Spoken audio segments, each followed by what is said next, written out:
BNP নেতা জনাব ফজলুর রহমান সাহেব উনি একটা কথা বলছিলেন যে এনসিপি এবং এবি পার্টি এরা হলো অভিনেতা আর এদের মূল ডিরেক্টর হলো জামাত।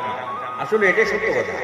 হ্যাঁ, এই এনসিপি এবং এবি পার্টি এটা কিন্তু জামাতের একটা সহযোগী অঙ্গ সংগঠন।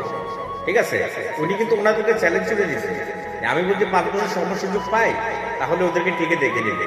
হ্যাঁ, আসলে মুক্তিযুদ্ধের সপক্ষে যারা আছেন তাদেরকে এখনো জেগে ওঠার সে আহ্বান ব্যক্তহীন কণ্ঠে জানাচ্ছি, আপনারা জেগে ওঠেন। এই দেশ মুক্তিযুদ্ধের দখল থেকে আনাদার বাহিনীর দখলে আবার চলে যাচ্ছে। একদিন বুঝবেন, আপনারা বুঝবেন, আমরাও বুঝবো, আমরা বুঝতেছি। আমরা বুঝতেছি আসলে এই দেশের মুক্তিযোদ্ধাদেরকে কতটা অবমূল্যায়ন করা হচ্ছে। যত কিছু হোক না কেন, আওয়ামী লীগ বুঝি না, বিএনপি বুঝি না, বুঝি শুধু মুক্তিযোদ্ধার সপক্ষে আছি, মুক্তিযোদ্ধার সপক্ষে থাকবে। রাজাকার স্থান এই বাংলাদেশের কোনোদিন হয়নি, আজও হবে না, ইনশাল্লাহ ভবিষ্যতেও এরা একদিন আবার তাদের পাকিস্তানে ফিরে যাবে। আপনি আপনার মতামতটা আমাদেরকে অবশ্যই জানাতে বলবেন না।